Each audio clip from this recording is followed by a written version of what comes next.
네, 여러분 안녕하세요. 소빈한 중국어의 소빈입니다.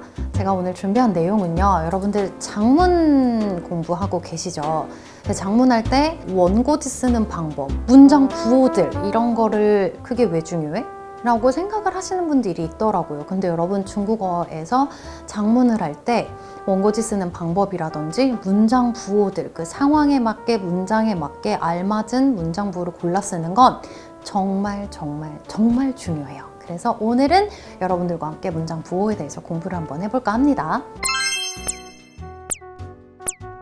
일단은요, 문장 부호라는 단어는요, 중국어로 标点符号라는 표현을 써요. 그래서 문장 부호라는 표현인데 사실 여러분 크게 기억을 안 하셔도 돼요. 근데 이런 문장 부호는 이런 역할을 하는구나, 이런 거에 좀 중점을 두고 공부를 하셨으면 좋겠습니다. 일단 첫 번째로 제가 먼저 얘기할 부호는요, 마침표예요. 마침표는 중국어로 句号라고 하는데, 이 句号 같은 경우는 우리나라 마침표는 그냥 이렇게 펜으로 쿵 찍듯이 짧은 점이 마침표로 사용이 되죠. 근데 중국어는 마침표가 이 점이 아니라 여러분 이렇게 동그랗게 조금 원형의 모양으로 된 마침표가 있거든요.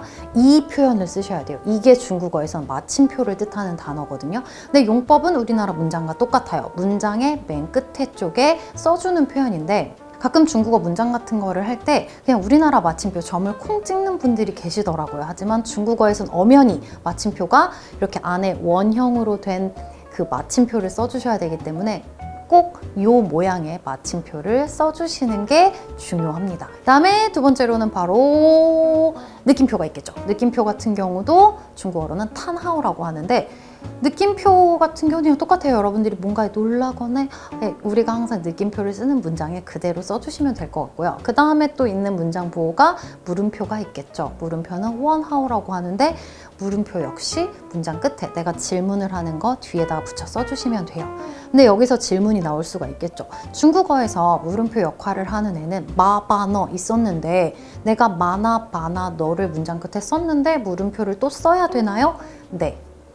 그 마바너 같은 경우는 문장에서 의문사를 만들어주는 역할을 할 뿐인 거지, 문장에는 문장 부호라는 게 꼭 필요하거든요. 그래서 내가 문장 내에 의문사를 썼다고 해도 문장 끝에는 이 물음표의 문장 부호는 꼭 써주셨으면 좋겠습니다. 다음으로 볼 거는요, 쉼표 또는 콤마라고 하는데 중국어로는 또하오라고 해요.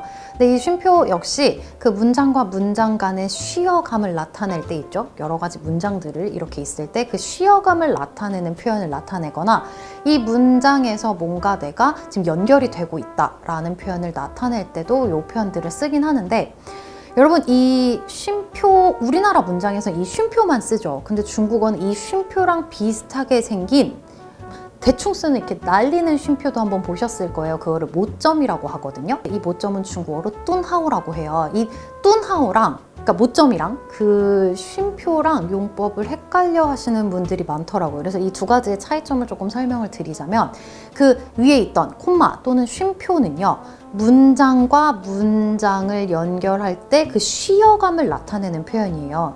근데 이 모점이라고 하는 날려 쓰는 것 같이 생긴 애는요, 이 앞에 한 가지 내용에 대해서 그거에 대한 그 속한 것들을 나열을 할 때 하나하나 나열을 하면서 쓰는 거거든요.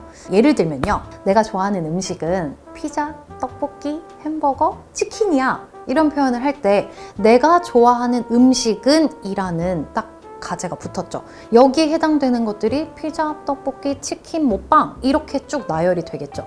이 나열을 하는 것들을 얘기할 때 중간에 바로 쓰는 게 모점이에요. 그리고 나는 내일 아침에 일어나서 밥을 먹고 커피를 한 잔 사서 공부를 하러 갈 거야.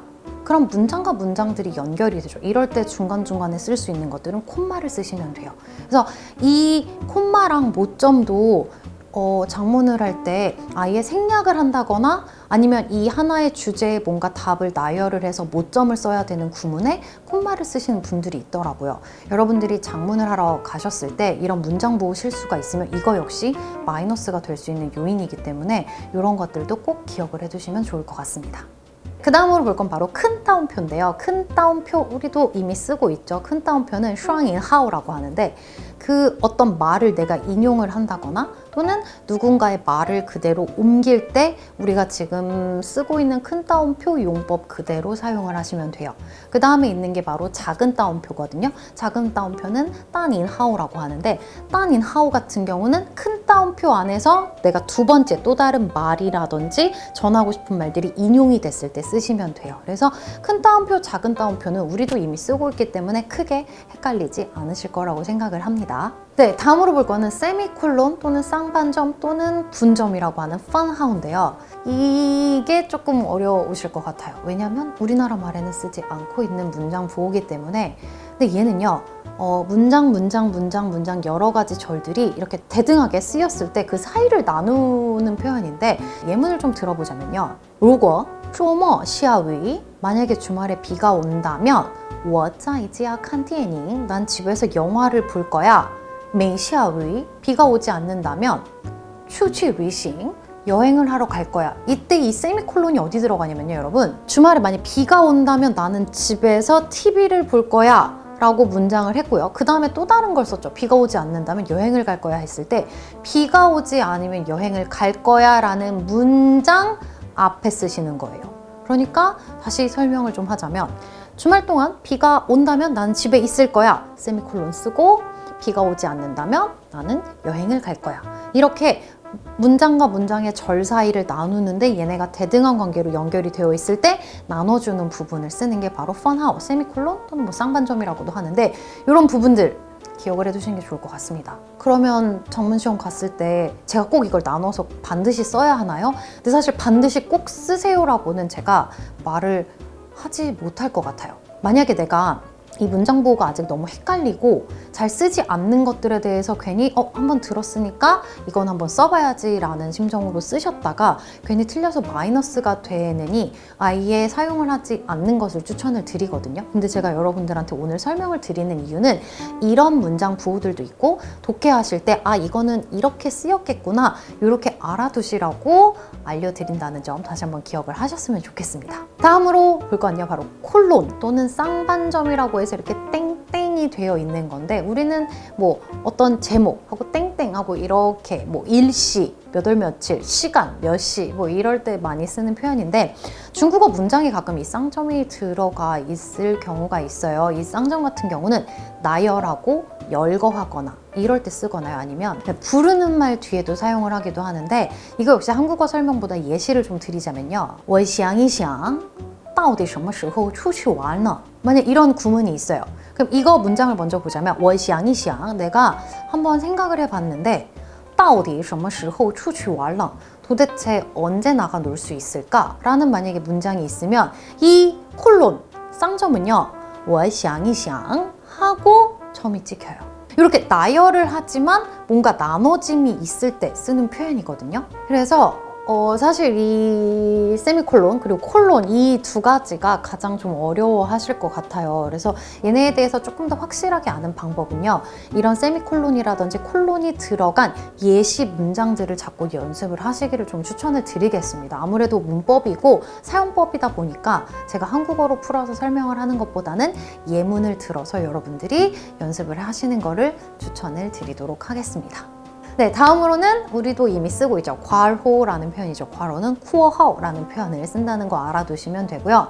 또 독해를 많이 좀 풀어보신 분들은 그런 구문이 있을 거예요. 어떤 책에서 뭐 조사된 자료에서 이렇게 책 제목 같은 거 인용을 할 때 이렇게 생긴 거 있죠. 요 부호를 쓰는데 요 문장 부호를 쓰는데 얘를 샹슈민하오라고 하거든요. 그래서 책 인용구에 이런 모양을 꼭 쓴다는 거 같이 기억을 해두시면 좋을 것 같습니다. 네, 그 다음으로 올 건 바로 말줄임표 이렇게 점점점으로 표시되어 있는 거 있죠. 이거를 샹류에하오라고 하는데 이 점점점은요 뭔가 문장 끝에서 말을 잇지 못하는 상황에도 쓰이고요. 또는 한 가지 더 역할이 있어요. 그 문장 끝에 점점점 요 표현을 써주면요 등등이라는 의미도 있다는 거 같이 기억을 해두시면 좋을 것 같습니다. 마지막으로 설명해드릴 바로 문장 부호는요 줄표라는 거 포저하오라고 하는데 포저하오 같은 경우는 부연 설명을 할 때 대부분 쓰여요. 그래서 이런 줄표까지 역할을 같이 알아두시면 좋을 것 같아요. 그리고 여러분 지금까지 문장 보호들을 좀 배워봤는데 문장 보호들을 내가 그냥 뭐 컴퓨터로 쓸 때는 사실 크게 문제가 되지 않지만 혹여나 만약에 내가 직접 장문을 해야 되는 경우가 생길 때 원고지 작성법 역시 여러분들이 알아두시면 좋거든요. 그래서 원고지 작성법에 대한 팁을 몇 가지 좀 드릴까 해요. 일단은 장문을 작성을 할 때 만약에 제목을 좀 써야 되는 경우가 있다. 그러면 제목 같은 경우는 맨 윗줄 가운데 위치하게 제목을 적어주시면 돼요. 그리고 HSK 시험 볼 때 장문할 때 우리 원고지에 보통 이름은 안 적지만 만약에 내가 이름을 적어야 되는 경우가 생긴다. 그러면 그 두 번째 줄에서 원고지 오른쪽 맨 끝에서부터 이름을 적어주시면 됩니다. 그리고 내가 이제 문장을 시작을 하려고 해요. 그러면은 첫 번째 문장을 시작할 때는 첫 문단 앞에 두 칸은 띄우고 세 번째 칸에서부터 글을 써나가기 시작을 하셔야 돼요. 이거를 문단 나눈다고 하거든요. 그래서 중국어 원고지에서는 문단 나누기를 할 때 앞에 두 칸은 띄우고 세 번째 칸부터 문장을 쓴다는 거. 요 점 기억을 해두시면 좋을 것 같아요. 그 다음에 문장보 우리 좀 전에 앞에서 배웠던 문장보호를 원고지에 작성을 할 때는 문장보호는 내가 문장들을 썼죠. 이 문장들 끝에 한 칸을 다 차지하고 쓰시면 돼요. 그래서 문장보호는 한 칸을 차지를 하고요. 숫자 같은 경우는요. 보통 한 칸에 두 개씩 써요. 만약에 12면은 12를 한 칸에 쓰시면 되고 만약에 4자리면은 이 4개의 숫자를 두 개 나눠서 칸에 맞춰서 쓰시면 돼요. 그리고 영어 같은 경우는 대문자 같은 경우는 한 칸에 하나씩 차지를 하고요. 소문자 같은 경우는 한 칸에 소문자 2개씩 쓸 수 있다는 거 이렇게 원고지 사용법까지 좀 기억을 해두시면 좋을 것 같습니다.